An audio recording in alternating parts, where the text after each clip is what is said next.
All right, I want to do one more example where we integrate with respect to x using the disk or washer method to figure out the volume of a solid of revolution. And you might be like, look, I get the point. I can do it. I can figure out the outer radius, the inner radius, pi r squared minus pi r squared. I get the hang of this. Why are you doing another example? And the reason I want to do another example before we switch our variable of integration is there's a little trick that can be thrown in to these problems. In all the problems we've seen so far, we've been rotating around the x-axis. And it'll turn out that when you're using the disk or washer method, anytime you rotate around any horizontal line, you're going to be integrating with respect to x. More on that when we learn what it would look like to integrate with respect to y.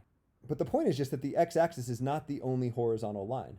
I could rotate a bounded region around any horizontal line that I want. For example, I could rotate the bounded region, the region that's bounded by these two curves, around y equals -2. And now you really got to work to sort of think about what that would look like. Maybe we should start with the picture. Instead of actually graphing this one, I'm going to let Desmos do the work for me.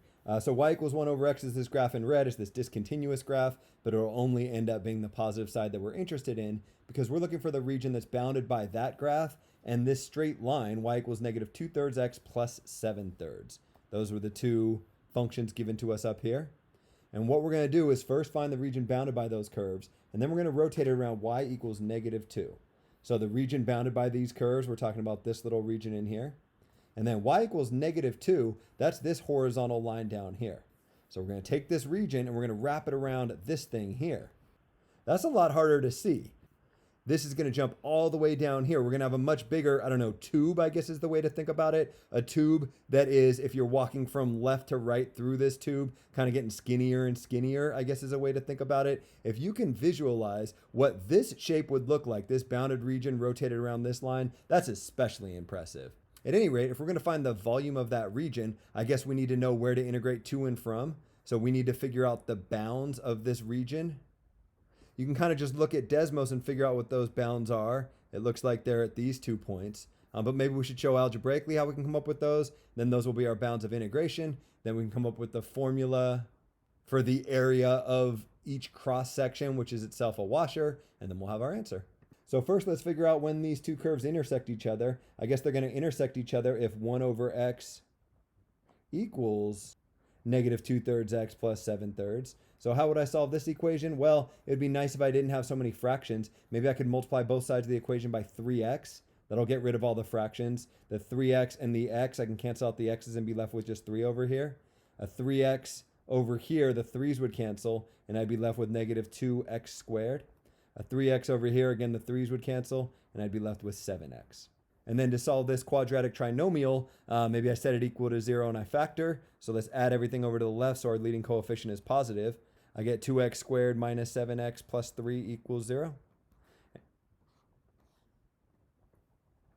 And then factoring this guy, hopefully this is a skill that you have at this point, and you can check your work pretty easily to make sure that if you FOILed these all back together, you would in fact get this polynomial. Something times something equals 0. That happens if 2x minus 1 equals 0, or if x minus 3 equals 0. So that happens if 2x equals 1, in which case x equals a half, or if x equals a third. So my two bounds of integration, the 2 points at which these two curves intersect, are when x equals 1/2 and when x equals 3. And note that that is consistent with what we saw on Desmos, where it looks like the x coordinates of intersection are at 1/2 and at 3. Now that we know those bounds of integration, we can start to set up our integral. We want to integrate from 1/2 to 3. Our variable of integration will be dx. And what we want is kind of pi r squared minus pi r squared. So I can sort of write the outline of that right here. But now we have to think about, wait, what is our outer radius going to be? And this is where it gets a little bit tricky and we really need the picture. So the outer radius will be the distance from the axis of rotation to the blue line.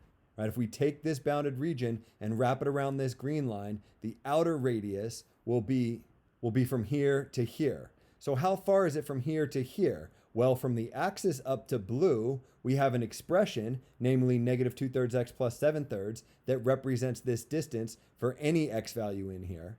So think about the distance from here to here as -2/3 x plus 7/3, but that's not enough. The outer radius is not the distance from here to here, it's the distance from here to here. Because when we take this bounded region and rotate it around this line becomes kind of the middle of our washer.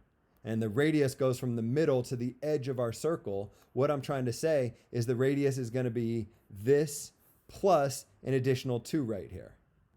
Often what you'll see books say is, oh, just take the equation of this line and subtract the equation of this line. And that works out pretty well, but you got to be a little bit careful. If this line were above this, if I were rotating around positive 3, for example, I wouldn't want to take this and subtract 3 to represent the radius, because if I took this and subtracted 3, I'd end up with a negative number. Because note that the height of the blue curve anywhere in this region is always less than 3.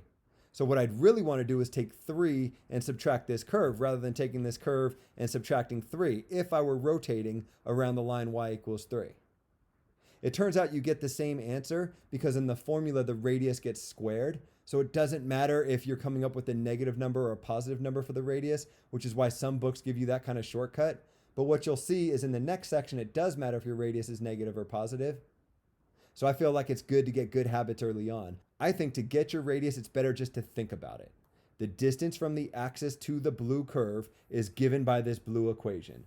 But my radius is going to be 2 more than that. So I'm going to take this equation and I'm going to add 2 because I'm rotating around this line at negative 2. So here's my negative 2/3 x plus 7/3, the equation of what was the blue line in that other graph. And then there's my plus 2. And yeah, you can combine 7/3 and 2, but I'm going to leave it separate for this step just so you can see where all the pieces came from.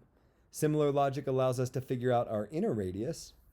It's not just 1 over x. 1 over x represents the distance from the x-axis to this curve, but our radius is the distance from this line to this curve. So it's that 1 over x plus the additional 2 that we get because we're rotating around y equals negative 2. As is often the case, the setup is the hardest part. Getting to this equation is the worst part about this problem. If you can get this far, it's not too bad. We're going to end up with some polynomials to figure out antiderivatives of. No big deal. That's all stuff you can do. All right, let's do it. First off, we have a pi as a constant, so we can pull that out in front. Our integral is going to go from 1/2 to 3. Let's combine some like terms in here. We got negative 2/3 x, and then 7/3 and 2 more. Well, 2 is 6/3, so I have a total of 13/3. And that still needs to be squared. And I pulled this pi out in front from both terms, so this pi is gone. And maybe I'll leave the rest of this term alone and do my foiling in the next line. Negative 2/3 x plus 13/3 squared is negative 2/3 x plus 13/3 times negative 2/3 x plus 13/3. So the f in FOIL gives me 4/9 x squared. The o and the I in FOIL I would get by taking negative 2/3 times 13/3. So that's negative 26/9 x, but I have 2 of them. So instead of negative 26/9, it's negative 52/9 as the coefficient on my x. And then my last term, 13/3 squared. 13 times 13 is 169, and 3 times 3 gives me 9. For this term, I'll leave the parentheses. I'm just going to FOIL things out. Leave the parentheses because in the next step, I'll distribute the negative through. 1 over x plus 2 times 1 over x plus 2. Well, the 1 over x times 1 over x is 1 over x squared, which maybe I write as x to the negative 2 power to make my antiderivative easier to see. And then 1 over x times 2 is 2 over x, but I have 2 of those from the o and the I in FOIL. So I would get 4 over x, or 4x to the negative 1 power. And then 2 times 2 gives me 4. One more step before I take an antiderivative. I'm going to combine some like terms so that I have a little bit less calculus to do. The 4/9 x squared doesn't have anything to match up with. Neither does the 52/9 x. However, 169/9 and 4 can be combined together. 4 is the same as 36/9. So 169/9 minus 36/9. I think you get 133/9. And then I want to subtract x to the negative 2 and subtract 4x to the negative 1. Now it's antiderivatives, plug in some numbers, and we're done with the problem. For the antiderivative of 4/9 x squared is 4/27 x cubed. Be good if you could get that without much explanation at this point. Negative 52/9 x, its antiderivative, would be negative 52/18 x squared, but we can reduce negative 52/18 to negative 26/9. This constant here, 133/9, its antiderivative, I just have to tack on my variable, which is x. The antiderivative of negative x to the negative 2, well, my new exponent will be negative 1, but I'll kind of need 1 over negative 1 out in front to make sure all the coefficients match. So that negative and the negative that was already there makes this a positive. And then negative 4x to the negative 1 power. That's antiderivative is -4 times the natural log of the absolute value of x. I'll have to evaluate this from 1/2 to 3, and then I'll be done. Wow, that was miserable. I'm not sure that was a good idea for me to waste. I don't know how much time I just wasted doing that. Decent chance I made some mistake in my arithmetic in here. Hopefully I didn't. I probably should have just plugged it into a calculator much earlier in this. If you can find a mistake, great, good for you. You can point it out if you feel like it. At any rate, you get some answer when you evaluate this integral between these two bounds. The answer that I'm getting is 755/54 minus 4 times the natural log of 6. That number, whatever that is, times pi. But that's not really the point. The point is that we can take these bounded regions and rotate them around other horizontal lines, not just the x-axis, but horizontal lines like y equals -2. And the big takeaway is that when you rotate around a horizontal line other than the x-axis, all you have to do is add on or subtract a little bit from your radius. And there's formulas that can help you memorize how you add or subtract to your radius based on the line that you're rotating about.